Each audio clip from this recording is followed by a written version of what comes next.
The light bent wrong, and Cass Holloway knew, before the alarms, before the readouts, before anyone aboard the survey station could say it out loud, that the thing the old stories called the Pale had finally found them. She was 19, 3 weeks into her first posting, the most junior name on the roster of listening station Marrow, and she was the one watching the long-range optics when the stars in the forward quadrant stopped being where they should be. They did not move. That was the wrong word, and Cass would spend the rest of her life looking for a better one and never finding it. The stars did not move. The space between them changed its mind about how far apart they were. A constellation she had been taught in training as a fixed reference.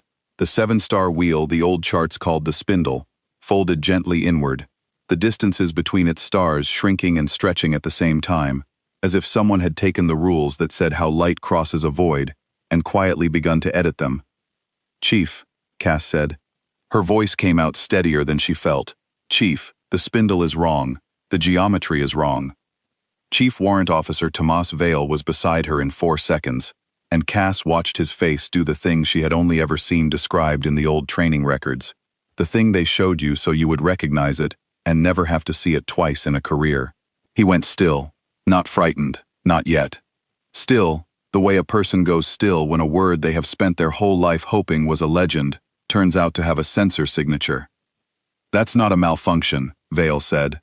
"Holloway, run the diagnostic anyway, because the board is going to ask, but that is not a malfunction.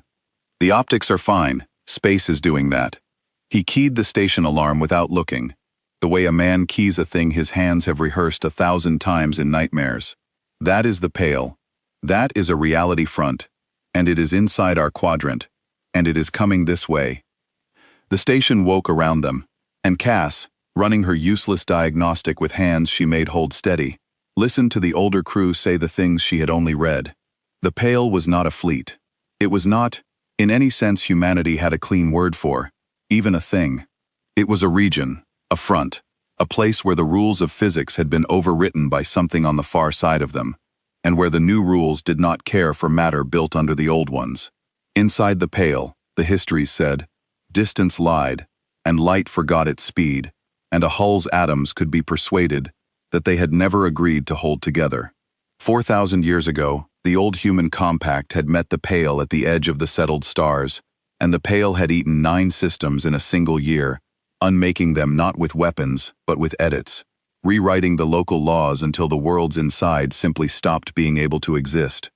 The compact had no answer. You cannot shoot a rule. You cannot armor a ship against a region of space that has decided armor is no longer a thing that works.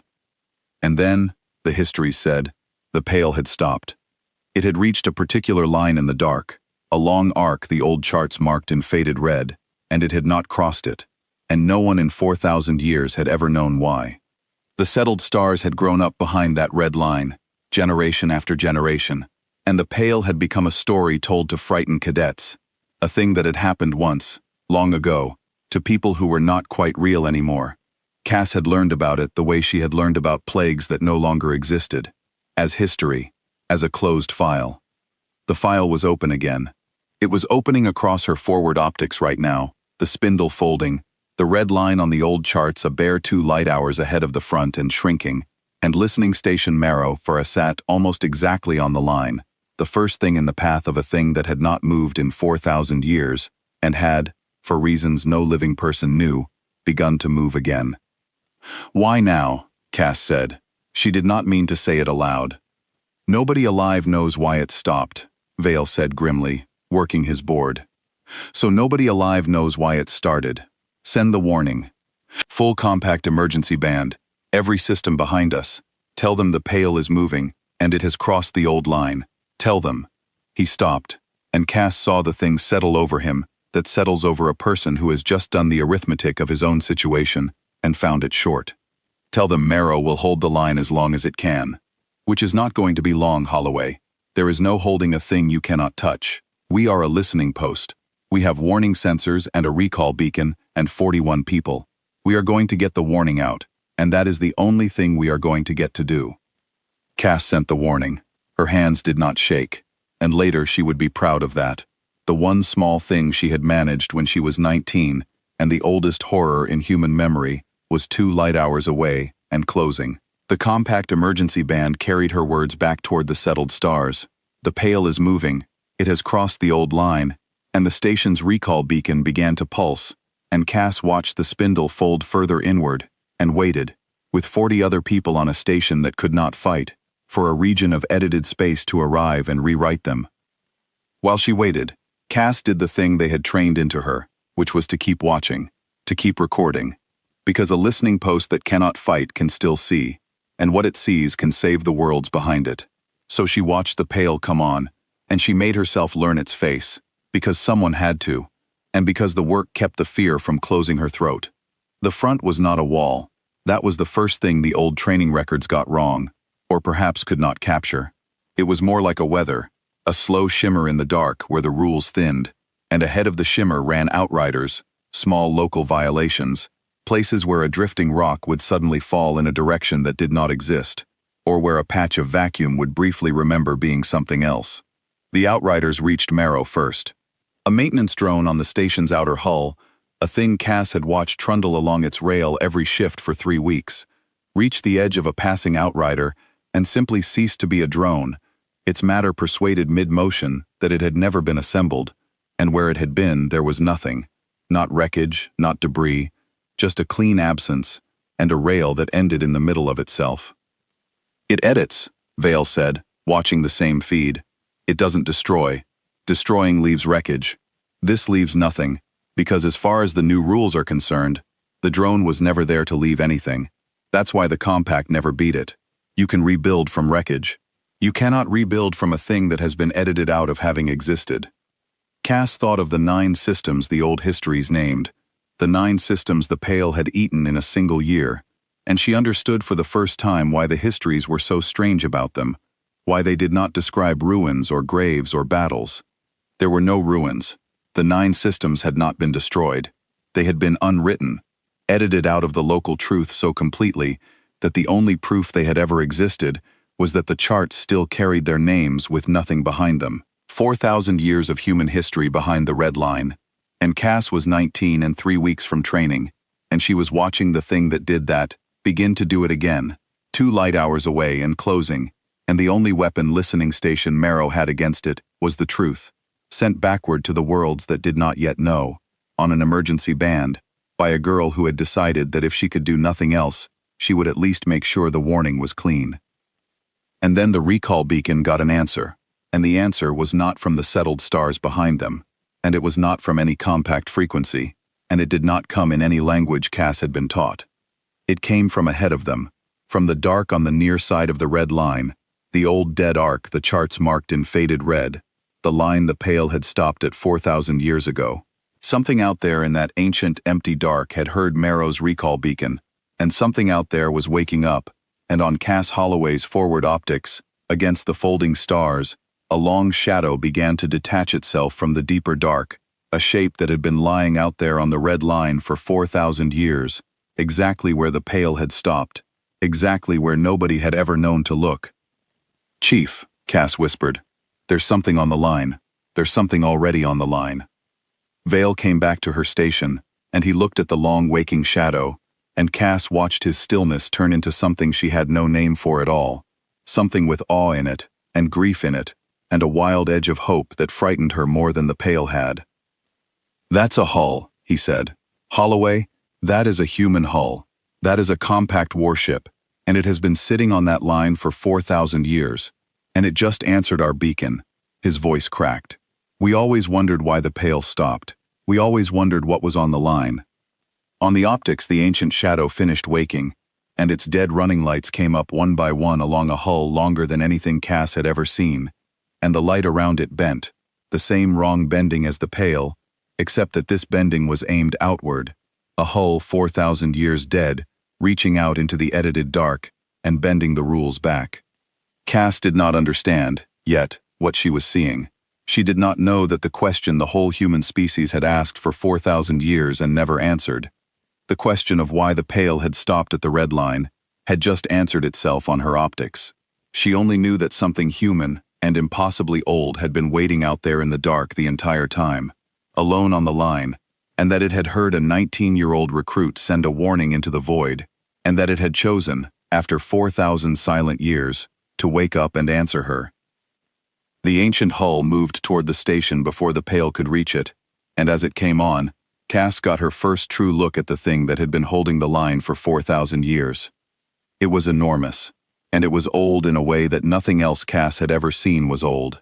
The compact warships she had trained on were clean and fair and proud, designed to be looked at. This thing had been designed only to last.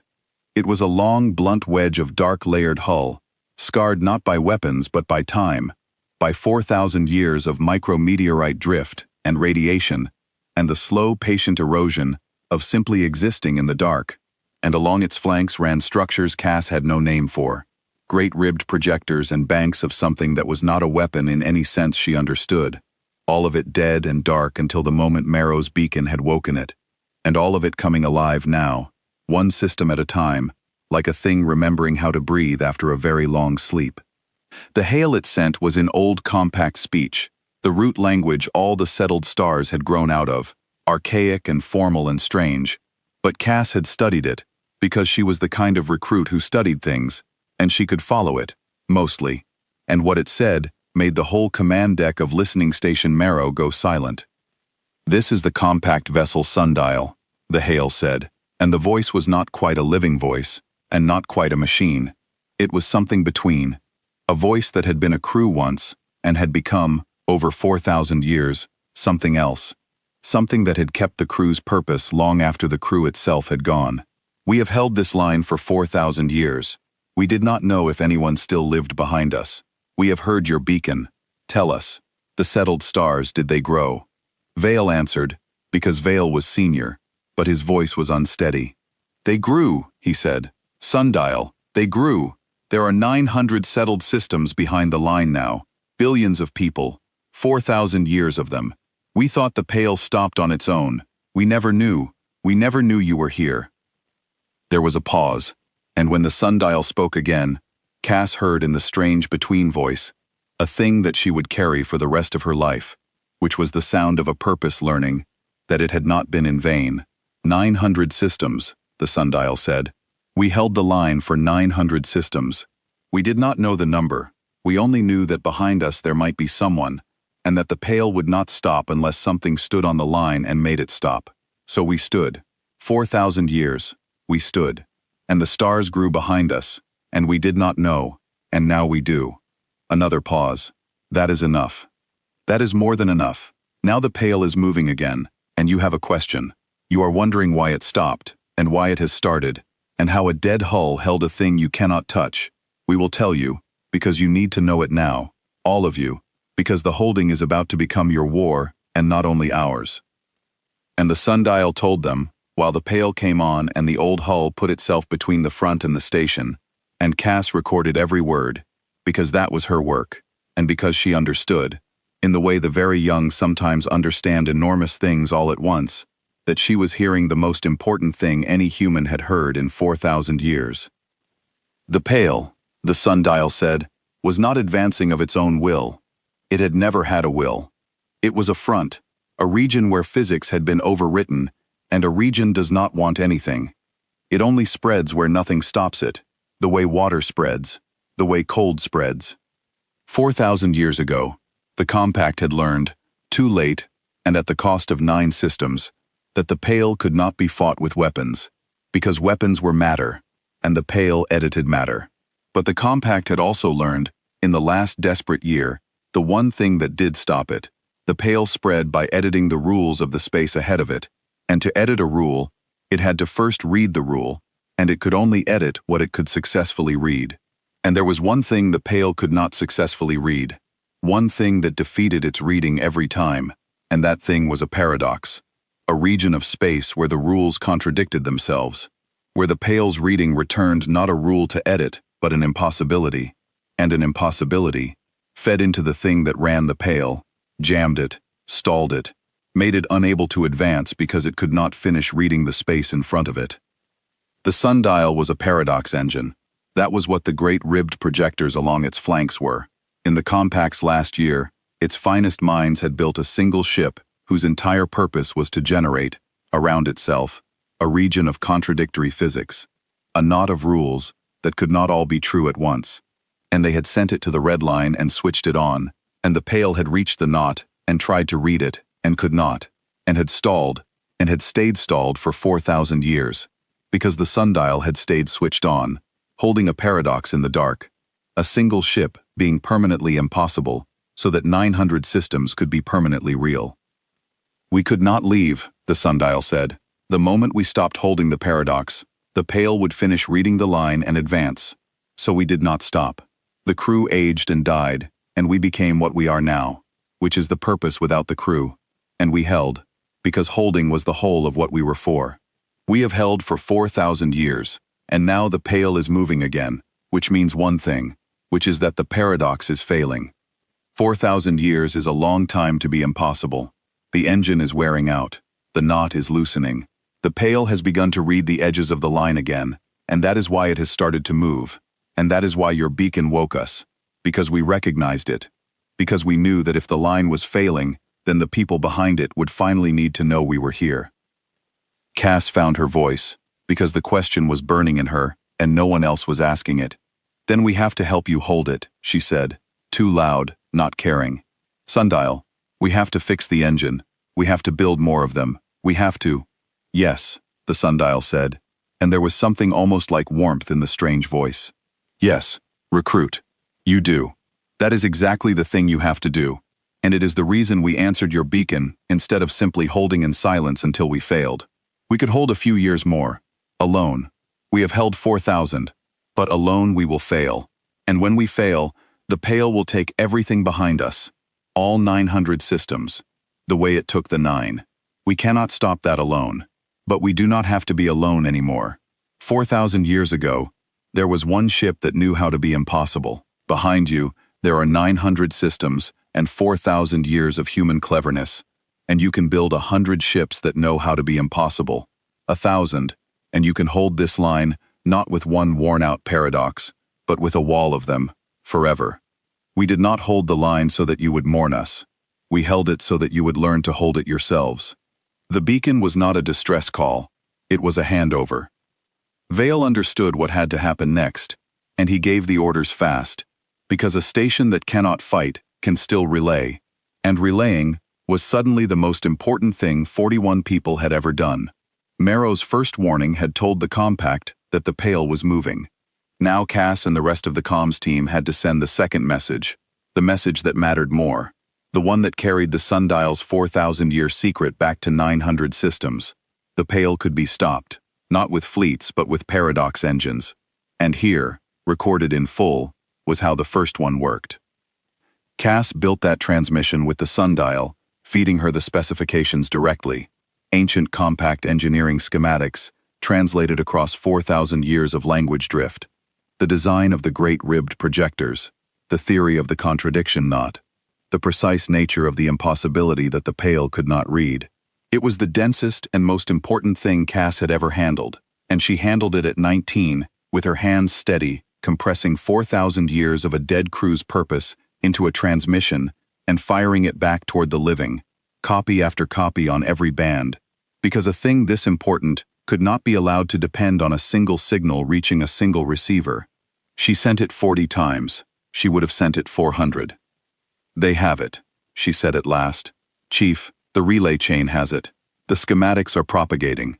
3 hours to the nearest shipyard system, and then it's in the compact's hands forever. Even if Marrow goes, even if the sundial fails, the design is out. They can build the wall. 3 hours, Vale said, and looked at the ancient hull holding the front. Sundial, can you hold 3 hours?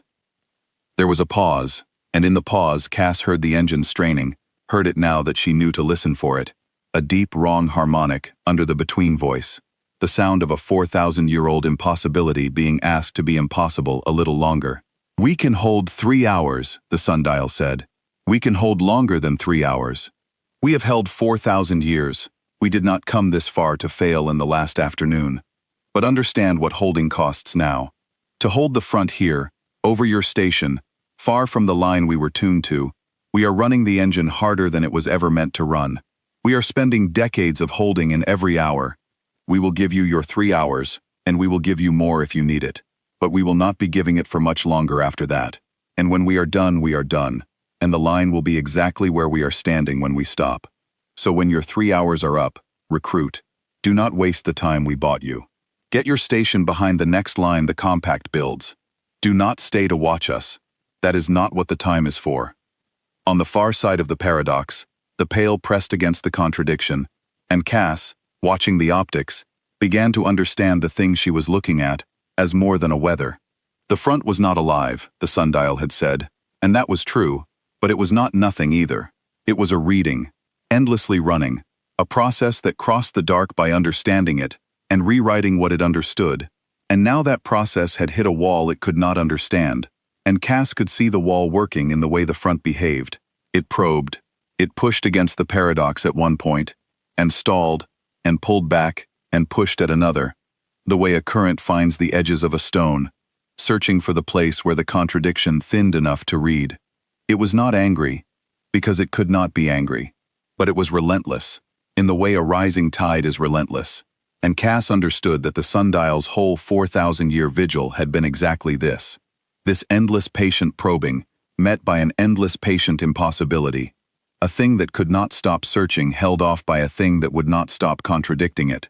Two kinds of patience locked against each other in the dark, while the stars grew up behind one of them. She understood, too, why the sundial had become what it was. A living crew could not have done this. A living crew slept, doubted, aged, despaired. The thing that held the line had to be as relentless as the thing it held, and so the crew had given themselves up to the purpose, until the purpose was all that remained. Until the sundial was no longer a ship with people in it, but a 4,000-year act of refusal wearing a hull. It was the most human thing Cass had ever encountered, and also the least. A thing that had loved 900 systems it had never seen so completely that it had stopped being anything but the love, and held. Sundial, Cass said, because she could not help it, because she was 19, and the question would not stay down. When the crew was still, when there were still people aboard, were they afraid, at the start, when they switched the engine on and understood they could never switch it off? The pause this time was long, and the between voice, when it answered, was as close to gentle as a thing 4,000 years past its crew could be. Yes, it said, they were afraid. The records remain, we carry them. The first commander wrote that on the night they switched the engine on, no one slept. They understood that they were trading the rest of their lives, and their children's lives, for a line on a chart and a hope that there was someone behind them worth the trade. They could not know if the stars would grow, they could not know if anyone would ever come. They switched it on anyway, afraid. And they held, afraid. And they died afraid and holding. And they handed the holding to the ones who came after. And so did those, until there was no one left to be afraid, and only the holding remained. That is the thing your species does, recruit. The thing the Pale will never read no matter how long it searches. You do the impossible thing while afraid, and you hand it on, and you keep handing it on across 4,000 years if that is what it takes, and the front never learns how, because the front cannot read a thing that does not make sense, and a creature that gives its whole life to people it will never meet does not make sense. We are the paradox. The engine only points at the dark. The real impossibility the Pale could never solve was us. The Pale reached the edge of the sundial's failing paradox then, and Cass watched the most extraordinary thing she would ever see, which was a 4,000-year-old hull deliberately making itself impossible. The great ribbed projectors flared, not with light exactly, but with a wrongness aimed outward, a deliberate knot of contradiction thrown into the space between the sundial and the front, and the Pale, advancing, reached the knot and faltered. Cass saw it on her optics as a stutter in the folding of the stars, the spindle's wrong geometry hesitating, trying to read the space the sundial had made unreadable and failing, the edit stalling against the impossibility. The front did not retreat, but it stopped advancing, hung there at the edge of the paradox, a region of edited space defeated not by force, but by a riddle it could not solve, and listening station Marrow, which had been 2 light hours from being unwritten, was suddenly, impossibly, behind a line again. It's holding, Vale breathed. Holloway, it's holding the front. With nothing. With a contradiction. It's holding for now, Cass said, and she had already understood the rest. The hard part. The part the sundial had not quite said. Chief, it said the engine is failing. It came off the line to answer us, and to hold the front over the station. But every minute it holds here is a minute the paradox runs down faster, because it's old and it's tired, and it's 4,000 years past when it should have been relieved. She looked at the ancient hull, holding the impossible against the dark, buying them time it did not have. It's spending the last of itself to give us the warning in person, and when it's spent, the line is ours, whether we're ready or not. For 2 of the 3 hours the sundial held, and then the pail found a thin spot, and Cass learned what failure looked like before she learned what victory did. It happened at the edge of the contradiction knot, where the old engine's tuning had worn thinnest, and Cass saw it on her optics as a single point where the folding of the stars suddenly resolved, snapped back to normal geometry, a tiny window of space the pail had finally managed to read. Through that window, the front began to push, a thread of edited space reaching past the paradox toward the station, and on the outer hull of Marrow, where the thread touched, a whole sensor array ceased to have existed, edited out mid-sweep, a clean absence spreading inward along the station's skin. "Breach!" Vale shouted. The front's through, sectional breach on the outer hull. "Sundial sees it," the between voice said, already moving, and Cass watched the ancient hull shift, reorienting one of the great ribbed projectors, pouring contradiction into the thin spot, not the broad steady knot it had been holding, but a sharp focused impossibility aimed at the single window the pail had opened. The strain of it screamed through the harmonic, the engine being asked to do a new and harder thing in its last hour, and for one terrible moment, the thread of edited space kept spreading along Marrow's hull, and Cass thought, this is it. This is how it ends, edited out of ever having been. And then the focused contradiction reached the window and slammed it shut, fed the pail an impossibility so sharp it could not read even the edge of it, and the thread stalled, and held, and stopped. The breach had cost Marrow a quarter of its outer hull and 4 people, 4 names off the roster of 41, edited out so completely that the station's own records now showed 37 and could not say what had happened to the other 4, because as far as the new local rules briefly believed, there had never been 4 other people at all. Cass made herself write their names into a separate record by hand, from memory, because she had known them, because someone had to hold the truth that the pail had tried to unwrite, and she understood in doing it that this was the same act the sundial had been performing for 4,000 years, the refusal to let a thing that mattered be edited out of having mattered. 2 hours and 40 minutes, she said, when her hands were steady again. Sundial held the breach. We're still here. Chief, the relay chain. Where's the relay chain? Vale checked, and his face changed, and for the first time since the spindle folded, there was something in it that was not grief. The schematics reached the shipyard system, he said. Holloway, they have it, and they've answered. The compact has answered. He put it on the deck speaker, and a compact emergency voice filled the wrecked command deck, crisp and living and real, 4,000 years younger than the sundial, and carrying the weight of 900 systems, suddenly awake to their oldest danger and their oldest debt. Listening Station Marrow, compact forward command. We have the sundial schematics. We have begun construction. Repeat. We have begun construction of paradox engines on every shipyard in the threatened sectors. First hulls will reach the line in 9 days. Hold if you can. Tell the sundial, the voice caught and recovered. Tell the sundial that the settled stars know its name now. Tell it that it did not hold the line alone. It only held it first, and it will not hold it last. Tell it the wall is coming. Forward command out. Cass relayed it, every word, to the ancient hull holding the impossible against the dark, and across the strange between voice, she heard the thing she had heard at the very start. The sound of a purpose learning it had not been in vain, except deeper now, final.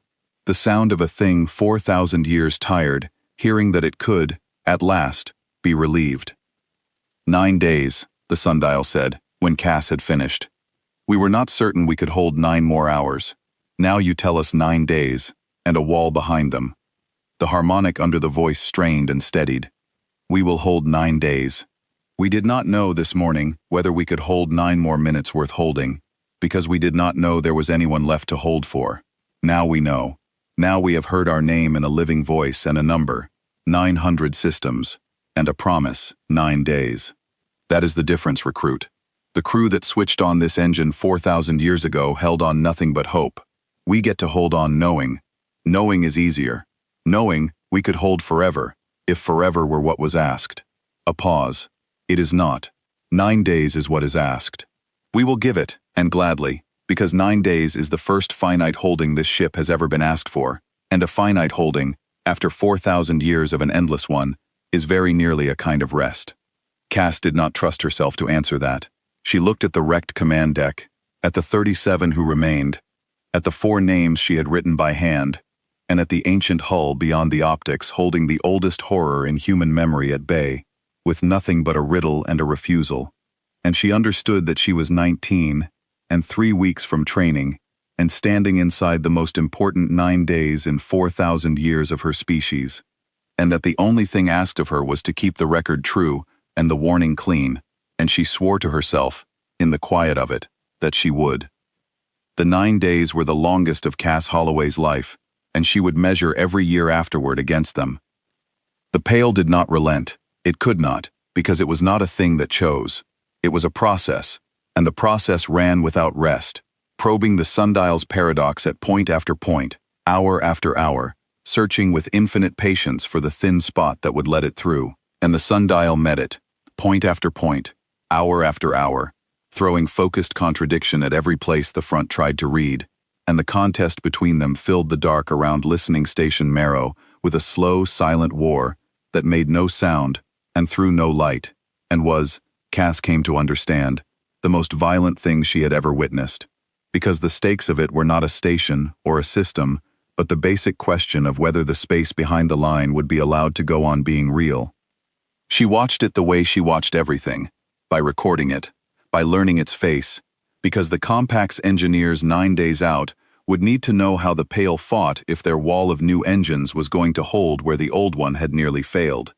So Cass became, in those 9 days, the most knowledgeable living witness to the nature of the Pale, and she sent everything she learned back along the relay chain, and somewhere in the shipyard systems, the people building the Paradox engines built them better, because a 19-year-old recruit on a wrecked station kept watching when it would have been easier to look away. She learned that the Pale attacked hardest at the moments the sundial was weakest, not because it was cunning, but because weakness was simply where the reading succeeded, and the sundial was weakest when it was tired, and the sundial was always, now, tired. She learned that the old engine could not hold every point at once, that holding the front over the station meant the sundial had to choose, constantly, which probe to answer first, and that every choice left another point a fraction more open. She learned the terrible arithmetic the sundial lived inside, that it could hold, but only by spending itself, and that every day of the 9 cost it more than the day before, the harmonic under its voice growing rougher, the pauses before it spoke growing longer, the great ribbed projectors flaring slower each time the Pale found a new thin spot. On the 3rd day, the Pale broke through twice, and the sundial sealed both breaches, and it cost the station its entire outer ring, and 11 more people, and Cass wrote 11 more names by hand.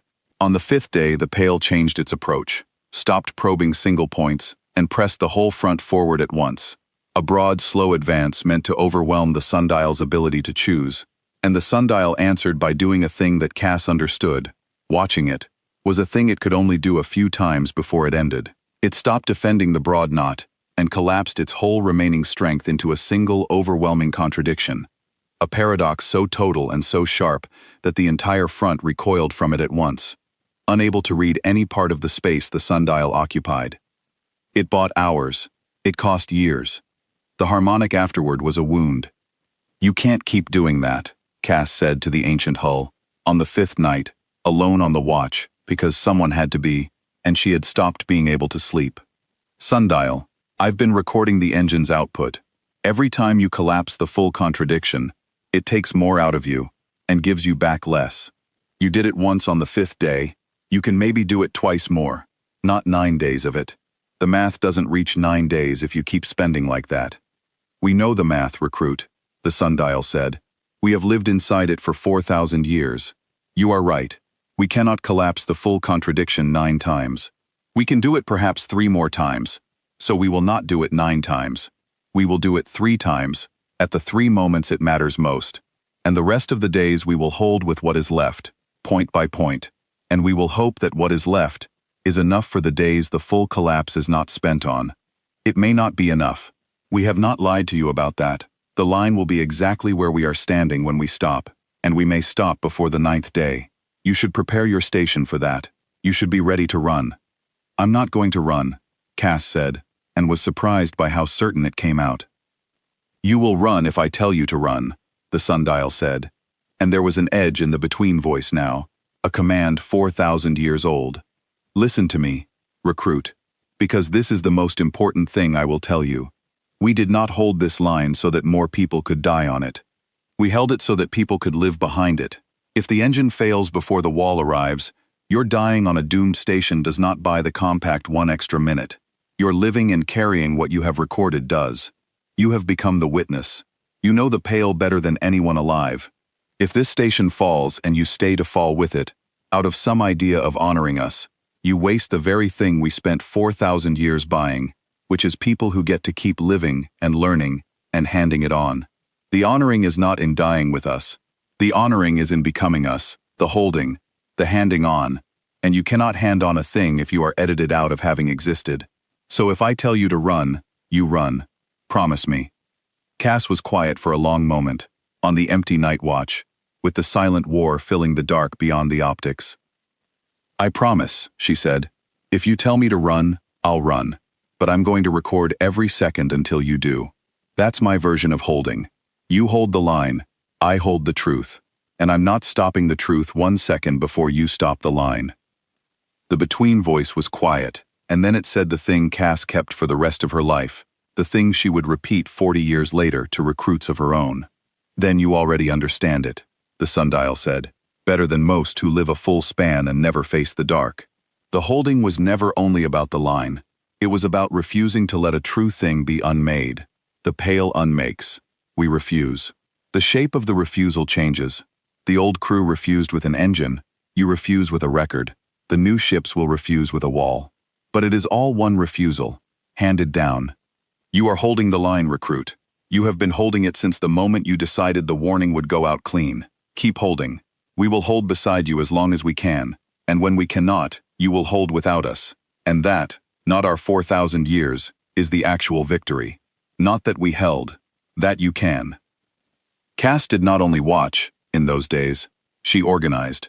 Chief Vale had been hurt sealing a compartment during the 3rd day breach, a wound the station's failing medical bay could only half treat. And as the days wore on, more of the senior crew fell to exhaustion or injury, or the slow attrition of a station coming apart, and somewhere in the middle of it, Cass realized that the 30-some people left were turning to her, the most junior name on a roster that barely existed anymore, because she was the one who had kept her head from the first minute, because she was the one who understood the Pale, because she was the one the sundial spoke to. She had not asked for it. She took it anyway, the way the old crew of the sundial had taken the holding, because someone had to, and she was there. She rationed the failing power. She moved the surviving crew inward, compartment by compartment, as the Pale's breaches ate the station from the outside in, keeping everyone in the shrinking core, where the contradiction held strongest. She kept the relay running above all else, because the relay was the point, the relay was the line in its own way, and she kept Vale informed even as he weakened, because he had been the first to recognize the Pale, and she would not take that from him by pretending he was already gone. And through all of it she kept recording, kept learning, kept sending, so that the wall the compact was building 9 days out grew smarter, with every hour, because of what a wrecked listening post refused to stop telling it.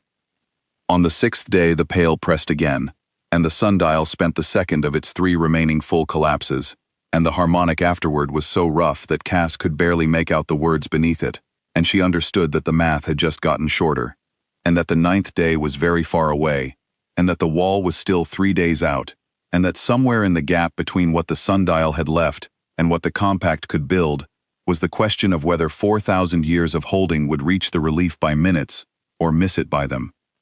That night Vale found her at the optics, walking when he should not have been, one hand against the bulkhead. He looked at the wall coming up behind them on the long-range feed, and then at the ancient hull holding the front ahead, and he was quiet a while. 3 weeks ago, you were the most junior name on my roster, he said. I gave you the long-range optics because it was the watch nothing ever happened on. He almost smiled. Holloway, you have run this station for 4 days, and you have not noticed, and you have redesigned the defense of the compact between watches, and the oldest thing in human memory talks to you like an equal. I am going to make it official, for whatever a wrecked station is worth. You have the watch, all of it. I should have been resting it on you days ago. The sundial picked you the first hour. I am only catching up. Cass tried to argue, and Vale shook his head. Take it. The holding gets handed down. That is the whole story out there. Let me hand you this part of it while I still can. On the 7th day, she learned the last and worst thing about the Pale, and she almost wished she had not. She had been studying the pattern of its probes, looking for some logic she could send ahead to the engine builders, and she found one, and the logic was this. The Pale was learning. Not the way the hive she had read about in old war records learned, not by sharing a mind, but in the blind way a process learns, by elimination.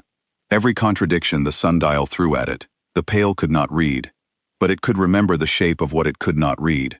And over 4,000 years, and especially over these 9 hard days, it had slowly mapped the edges of the sundial's particular paradox, learning not how to solve it, but where it was, so that it could press everywhere the paradox was not. That was why the breaches were coming faster. The Pale had spent 4,000 years learning the precise shape of one engine's impossibility, and it had nearly finished the map, and a mapped paradox was a paradox with a finite number of thin spots, and the Pale was working through them. Cass sent that back too, because it was the most important thing the wall builders could know. One engine, however good, could be mapped, given enough time. The wall could not be one paradox repeated. It had to be many different paradoxes, varied and rotating, so that by the time the Pale mapped the edges of one, another had taken its place with edges in different locations.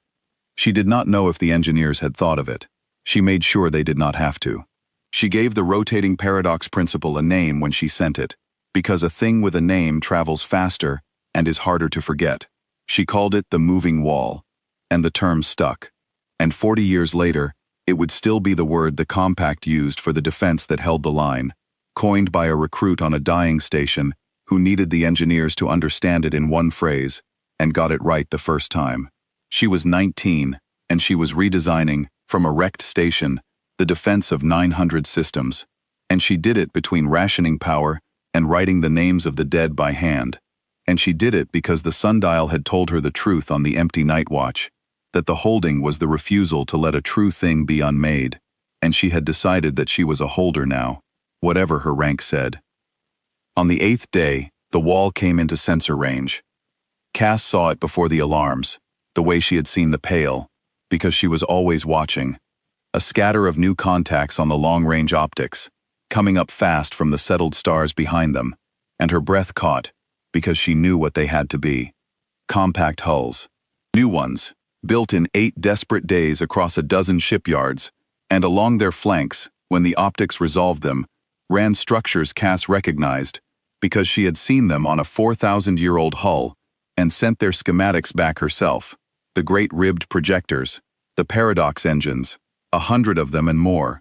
A wall of impossibility racing toward the line to relieve the one engine that had held it alone for 4,000 years.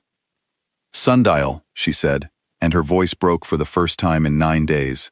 Sundial, look behind us. Look at what's coming. The wall is real. They built it. 100 of them. More. And every one of them carries your design. Varied, rotating, so the Pale can't map them. They're a day out. Less. You held. You held long enough. The wall is coming.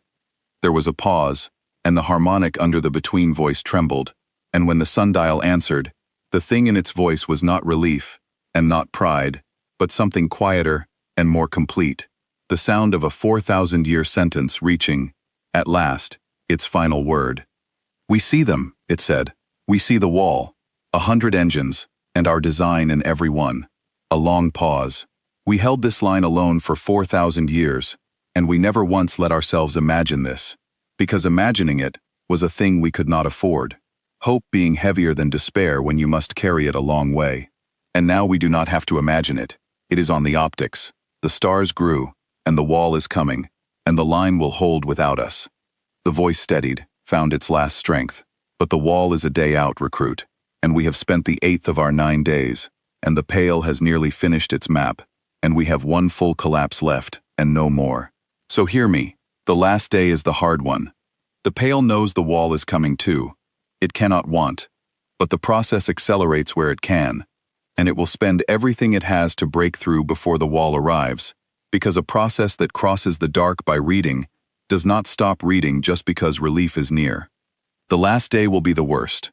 Stay behind me, and be ready to run, because I will spend my last collapse to give the wall the minutes it needs to arrive, and when I spend it, there will be nothing left of me to hold the breach that comes after, and the only thing standing on the line in that gap will be you. Cass looked at the wall a day out, and the Pale a breath away, and the ancient hull between them with one collapse left, and she did not feel ready, and she understood that ready was not a thing the line had ever waited for. The crew that switched on the engine 4,000 years ago had not been ready. No one ever was. You held anyway. She set her hands on the console, the way she had set them in the first minute, and she watched, and she waited for the last day. The last day began with the stars going still, and Cass understood at once that the stillness was worse than the folding had ever been. For 9 days, the space ahead of listening station Marrow had churned, the Pale probing and the sundial answering, the geometry of the dark in constant wrong motion. Now, on the 9th morning, it stopped. The spindle hung steady in the forward optics, the distances between its 7 stars correct for the first time since the front arrived, and for one foolish heartbeat, Cass let herself hope it meant the Pale had given up. Then she understood. The Pale had not stopped probing. It had finished. It had completed its map of the sundial's paradox at last, had learned the location of every thin spot in the 4,000-year-old engine's impossibility, and now it was not searching anymore. It was preparing to push through all of them at once. "Sundial," she said. "The front's gone still. It finished the map, didn't it?" "It finished the map," the sundial said, and the between voice was very quiet now, the harmonic beneath it a continuous wound. "It knows where we are weak, all of it, every point. It will press every thin spot at the same moment, and we cannot answer every point at once. We never could. When it pushes, it will come through in a dozen places together, and we will not be able to seal them all." A pause. "The wall is 6 hours out. The push will come within the hour. That is the gap, recruit. That is the gap the whole 9 days came down to. 1 hour of the Pale coming through everywhere, and 6 hours until the wall arrives, and one ship with one collapse left to cover the difference." Cass did the arithmetic the sundial had already done, and it did not reach. One full collapse would buy minutes, not hours. There was no version of the next 6 hours in which the sundial held the line until the wall arrived. The math had never reached. It had only ever been a question of how short it fell. "Then we run," Cass said, hating it. "That's what you've been telling me for 9 days. When it pushes, we run, we take the recordings, we get behind the wall, and the wall holds the line you couldn't.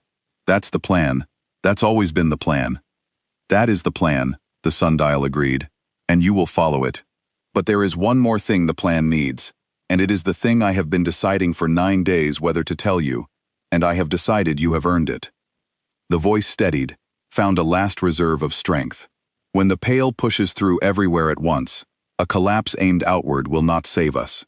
You cannot contradict a dozen points at the same time with a worn-out engine, but there is another way to spend the last collapse, and it is the way the first commander wrote about, 4,000 years ago, in the records I carry.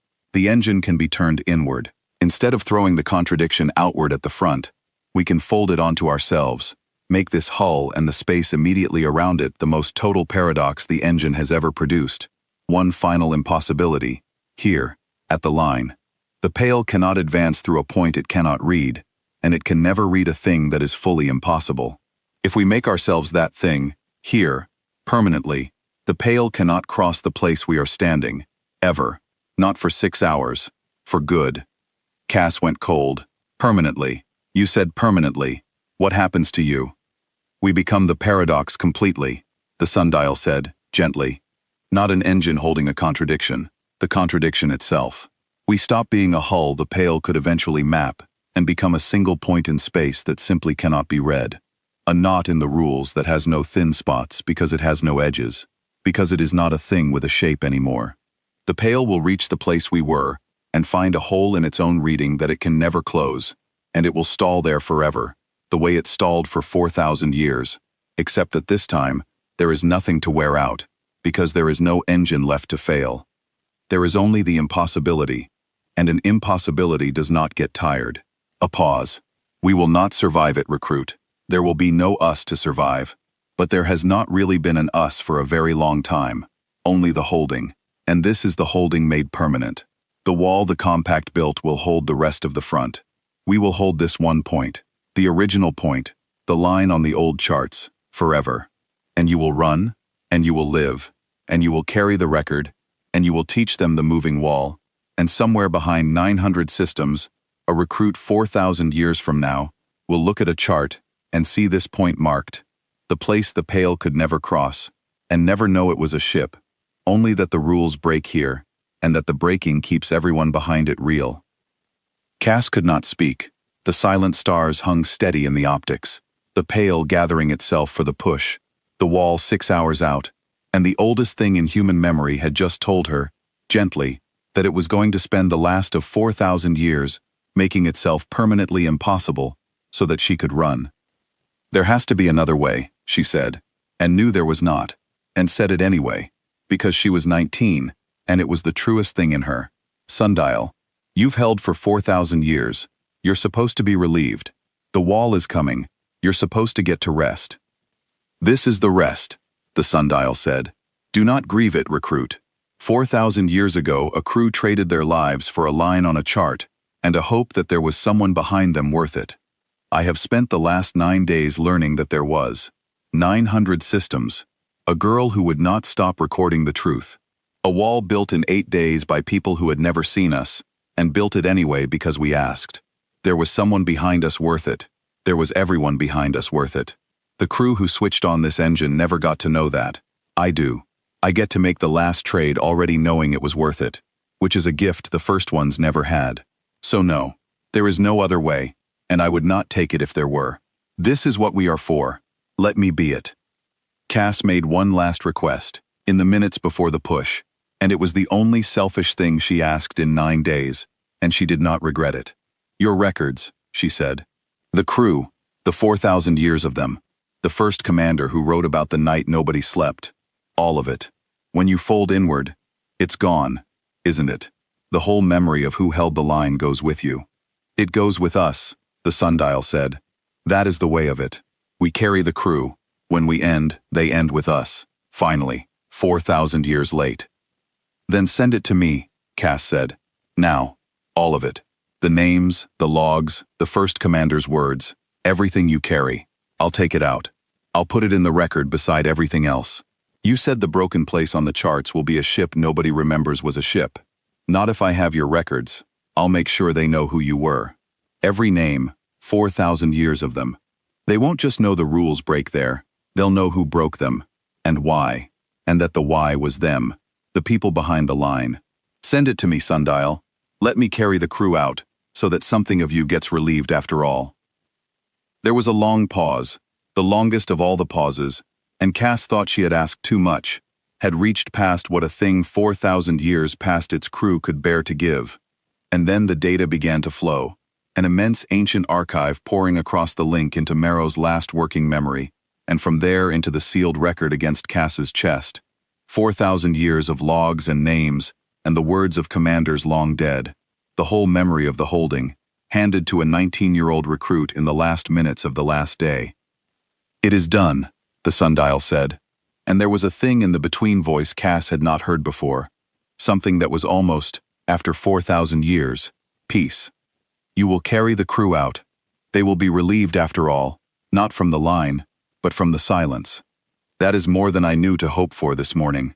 You keep finding the things we did not know to hope for, recruit. The crew that switched on this engine would have liked you.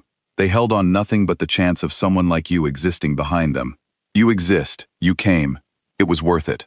All 4,000 years of it. It was worth it. And now I know. And now they will be known. And there is nothing left to hold but the last point, and I am ready to be it. The pail pushed. It came exactly as the sundial had said it would, through a dozen thin spots at once, 12 threads of edited space reaching past the paradox toward the station, and the sundial did not try to seal them, because it could not. And Cass watched the front come through in a dozen places, and understood that the hour had arrived. The gap. The last day's last test. Run, the sundial said. Now, recruit. All of you. Take the record and go. The collapse will buy you the minutes to clear the front's reach. Do not look back. The honoring is not in watching. The honoring is in living, and handing it on. Go, and recruit. The between voice softened one final time. Thank you for the warning. It was clean. It was the best warning anyone ever sent. It told us the stars grew. Cass gave the order to run, and the 30-some survivors of listening station Marrow boarded the station's 2 lifeboats and burned hard for the settled stars, and Cass took the last seat on the last boat, with the full record sealed against her chest. 4,000 years of a dead crew's purpose, and 9 days of her own watching, and she did the one thing the sundial had told her not to do, the one disobedience she allowed herself, which was that, as the lifeboat cleared the dying station, she turned in her seat and looked back. She saw the sundial turn the engine inward. She saw the great ribbed projectors, which had thrown contradiction outward for 4,000 years, fold their wrongness onto the hull itself. She saw the ancient ship gather the whole of its remaining impossibility into a single point, and she saw the pail's dozen threads reach the place the sundial stood, and she saw them stop, all 12 at once, as if they had run into a thing that was not there and could not be gone around, and then she saw the sundial stop being a hull at all. It did not explode, it did not break apart. It became, in a single soundless instant, a thing the optics could not resolve and the eye could not hold, a knot in the dark where the rules simply ended, a permanent hole in the pail's reading, and around it, the front recoiled and stalled and hung, unable to advance through a point that could no longer be read, exactly as it had hung for 4,000 years, except that now there was nothing left to wear out, nothing left to fail, only the impossibility, holding the line forever. For the first hour of the run, the front chased them.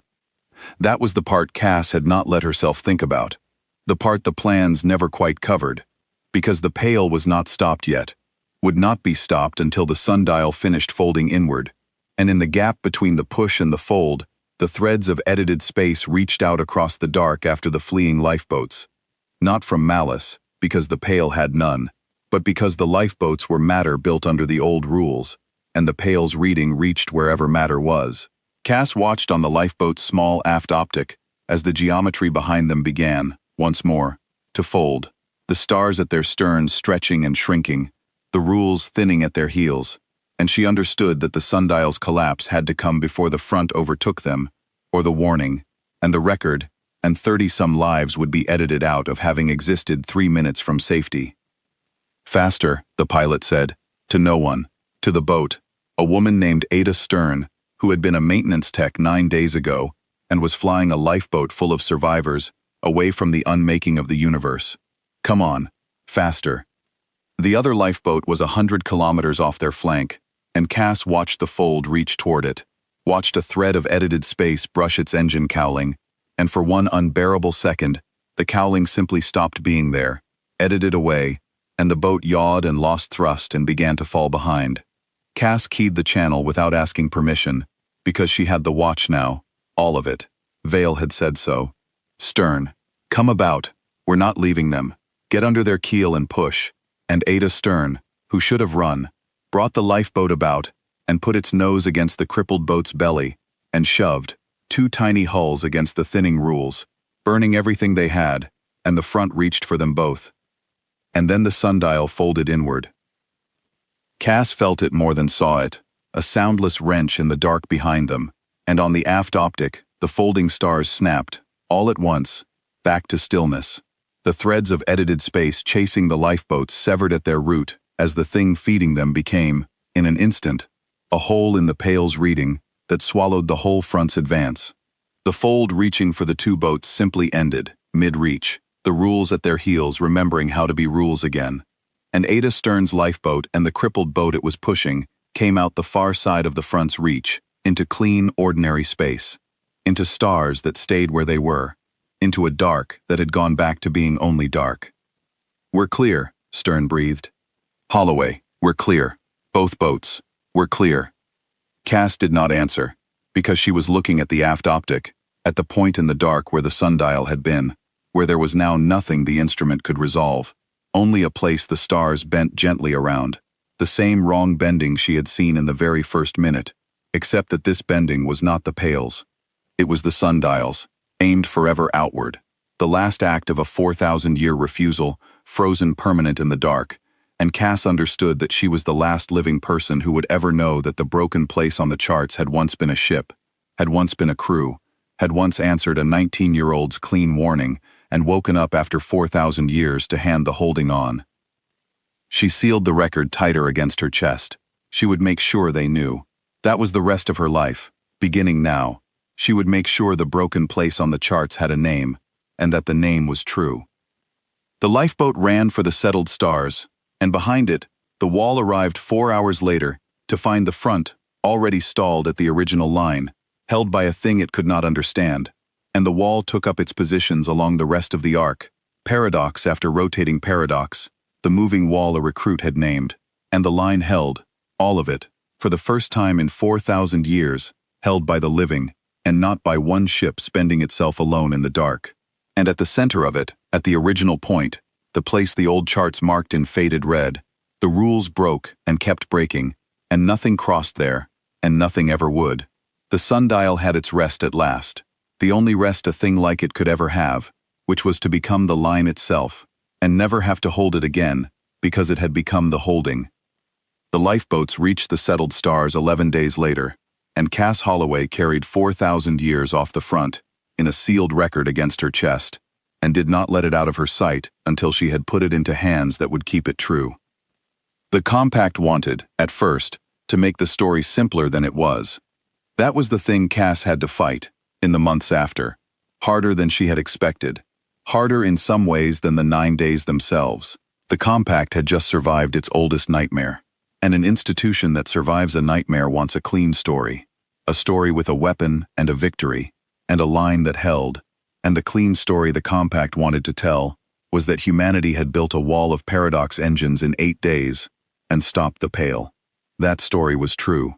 It was also a lie by omission, because it left out the 4,000 years, and it left out the one ship, and it left out the crew who had switched on an engine, knowing they could never switch it off, and Cass had carried their names 11 days off the front, specifically so that they would not be left out, and she would not let them be. So she did the thing she had learned to do at 19 on a dying station, which was to refuse to let a true thing be unmade. She published the sundial's records, all of them, 4,000 years of logs, the first commander's account of the night nobody slept, the long roll of names of every crew member who had held the line and died holding it, generation after generation, until there was no crew left, and only the holding remained. She published her own 9 days of recordings beside them, the front's nature, the moving wall principle, the schematics. And she published, last and most carefully, the account of the 9th day, the final fold, the choice the sundial had made to become the line itself, so that 30-some people could run, and 900 systems could stay real. The clean story did not survive contact with the true one. It could not, because the true one was better, and a people that has just been saved knows the difference between a story that flatters it and a story that tells it who it actually is. Within a year, the broken place on the charts had a name, and the name was not a code and not a coordinate. It was the sundial line, and every chart in 900 systems carried it, and every recruit who trained on those charts learned what it meant, learned that the rules broke there because a ship had made itself impossible to hold a line for people it would never meet, learned the names of the crew, learned the night nobody slept. The Pale had tried to unmake 9 systems, and very nearly 900. Cass made certain that the one thing it could never unmake was the memory of who had stopped it, because she had understood, at 19, the deepest truth the sundial had taught her, that the Pale unmade, and the human answer to a thing that unmakes, is to remember harder than it can erase. There was a moment, in the first weeks after the lifeboats came in, that Cass thought about for the rest of her life, because it was the moment she understood what the record was actually for. Chief Vale had survived the run, barely, and from the medical ward of the receiving station he had asked her to read him the sundial's logs, because he was too weak to read them himself, and because he had been the first to recognize the Pale, and felt, he said, that he had earned the right to hear who they had been. So Cass sat by his bed and read, and she read the first commander's account of the night nobody slept. 4,000 years old. The words of a woman who had switched on an engine, knowing she was trading her life and her children's lives for a hope. And somewhere in the reading, Vale began, quietly, to weep.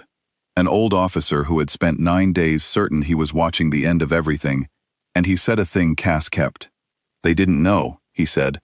4,000 years ago, they didn't know if it would work, if anyone would come, if the stars would grow. They held anyway. And we almost made the same trade not knowing. The difference is, they made us know.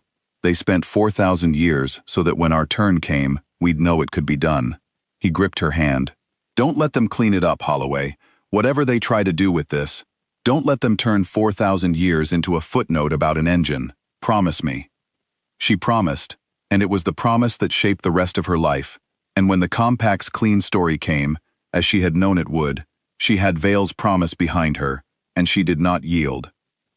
The fight over the story came to a head in front of the Compact's standing council, who had wanted to seal the Sundial's records as a military matter and release only the schematics, and Cass, a recruit of 19-20, stood in front of 900 systems worth of admirals and counselors, and did the thing she had learned to do in the dark, which was to refuse. She did not argue strategy with them. They would have won that. She read them the names. She stood in the great council chamber and began to read the 4,000-year roll of the Sundial's crew, name after name after name, and she did not stop, and the council let her go, because they could not find a way to tell a girl who had carried 4,000 years off the front to stop saying the names of the dead. And somewhere in the third hour of names the room changed, the way Marrow's command deck had changed, the way every room changes when a true thing is finally said out loud at the length it deserves. By the time she finished, the council did not seal the records. It published them. It could not have done anything else. A thing that has heard 4,000 years of names read aloud cannot put them back in a drawer, and Cass had known that, had counted on it, had learned at 19, the one weapon that worked on institutions the same way the paradox worked on the Pale, which was a true thing made too large to be unread. She did not become famous, exactly, or not in the way the clean story would have made her. She refused most of that, the way the sundial would have refused a monument, because she had learned that the holding was not about the holder, but she became something more lasting than famous. She became the witness, the one who had been there, the keeper of the sundial's record.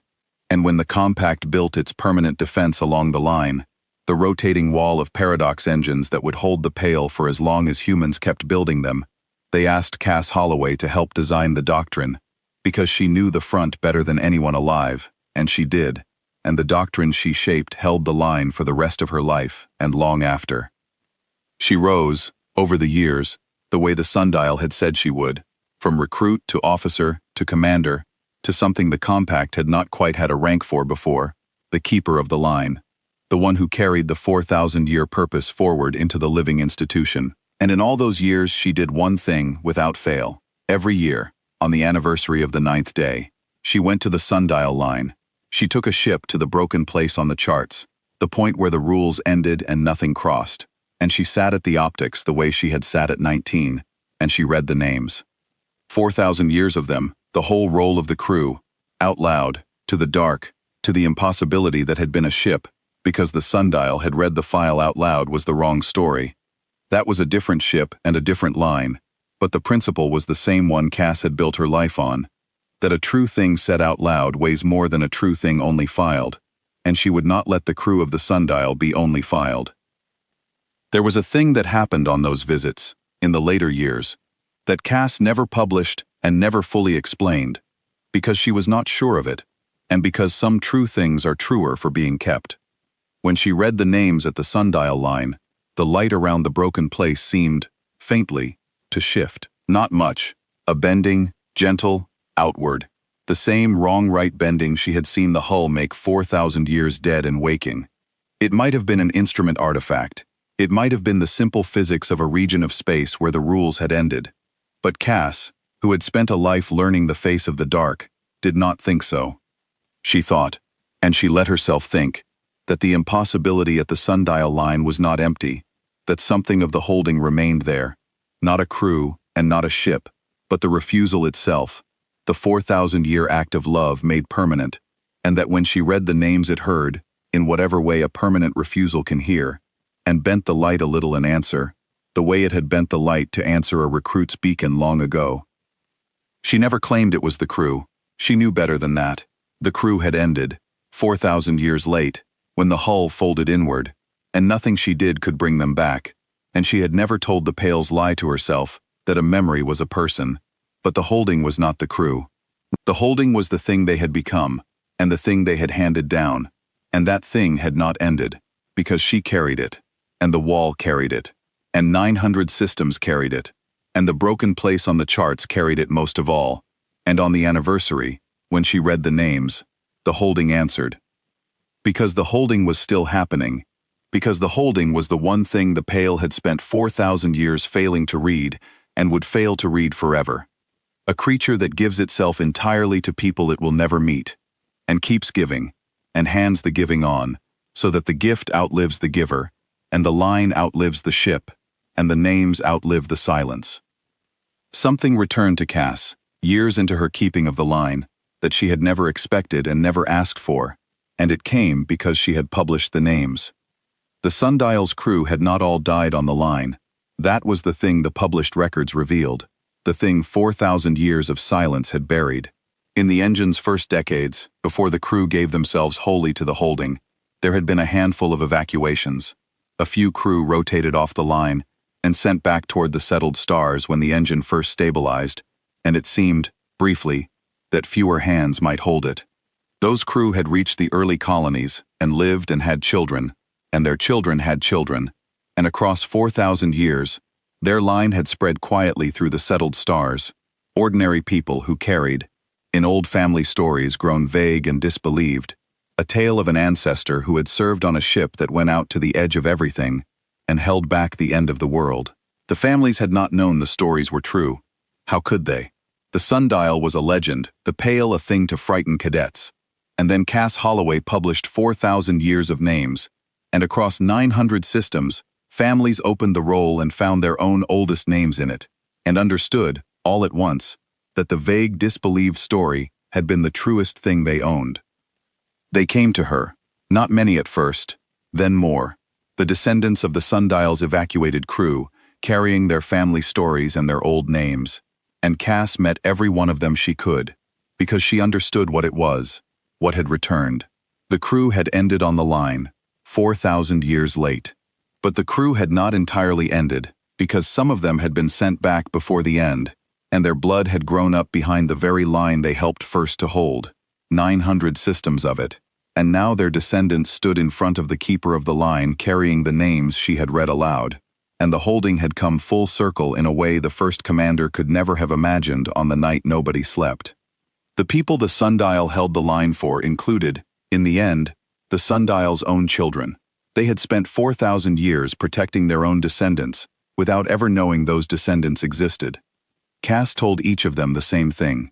She told them their ancestor's name from the roll, and the date that name had served, and she told them the night nobody slept, and she told them that the story their family had half remembered and disbelieved was true, every word of it, and more than they knew, and that they were the reason.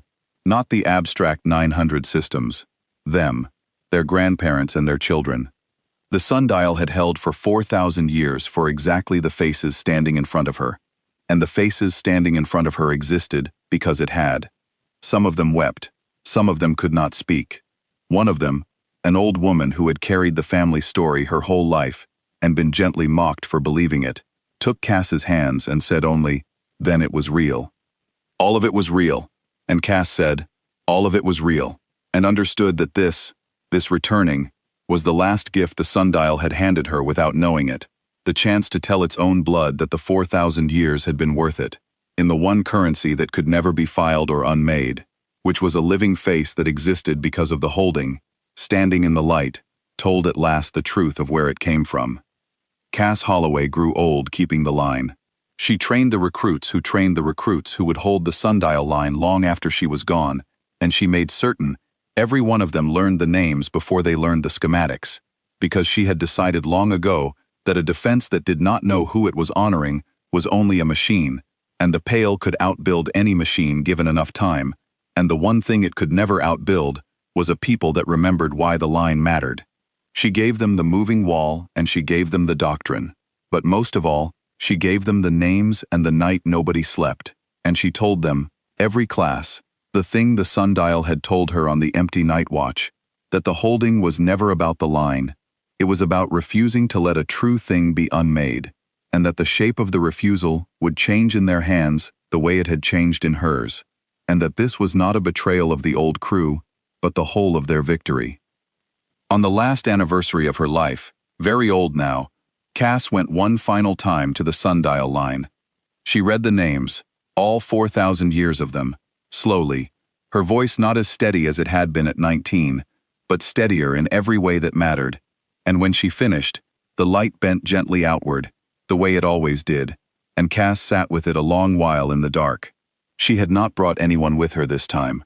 She had wanted, this once, to be alone with the holding at the place it lived. She had outlived Vale by many years, and Ada Stern, and almost everyone who had stood on Marrow in the 9 days, and she carried them too now, the way the sundial had carried its crew, the living memory of people who had refused to let a true thing be unmade. She was the last of the witnesses. When she was gone, the 9 days would belong wholly to the record, and she had made the record true enough to carry them. But tonight, she wanted to carry them herself, one final time, in the only memory that had ever truly frightened the Pale, the kind that does not merely store a thing, but is changed by it, and loves it, and hands it on. The stars grew, she told it, the way the sundial had once needed to hear, the first thing it had asked. 900 systems is 1,200 now. The wall has held for 60 years. Not one breach, not one. The recruits know your names before they know anything else. You were relieved, sundial. You have been relieved for 60 years. You can rest. She paused, and the light bent, and she almost smiled. But you won't, will you? Because the holding is the rest. I understand that now, at the end of it. The holding was always the rest. You taught me that, and I spent a life learning it, and now I get to hand it on the way you handed it to me, knowing it was worth it, which is the only gift the line ever gave its keepers, and the only one worth giving. The light bent once more, gently, outward, and Cass took it for the answer it was. She thought of the recruit she had been, 19 and 3 weeks from training, watching the spindle fold and deciding, before she understood anything else, that the warning would go out clean. Everything had grown from that one small refusal. The whole rest of it, the 4,000 years she had carried out, and the 60 years the wall had held, and the descendants who had wept in the light, all of it had grown from a frightened girl, deciding that if she could do nothing else, she would at least make sure the true thing was said. That was all the holding had ever been, at the root of it, a refusal to let the true thing go unsaid. She had learned it from a ship 4,000 years dead, and she had spent a life proving it, and now she handed it on the only way it could be handed on, by having lived it all the way to the end. She sat with the bent light until her ship had to turn for home, and then she turned for home, and behind her the broken place on the charts held the line, as it had held it for 4,000 years, and would hold it for 4,000 more, and the dark that had once belonged to a thing that unmade everything was held, now and onward, by a thing that refused to be unmade, handed recruit to recruit and ship to ship, and name to name, so that somewhere out past the settled stars, at a point the charts marked and no one ever crossed, the rules broke and kept breaking, and everyone behind them stayed real, and the holding went on, exactly as it had begun, as a refusal sent clean into the dark by someone who decided the warning was worth getting right.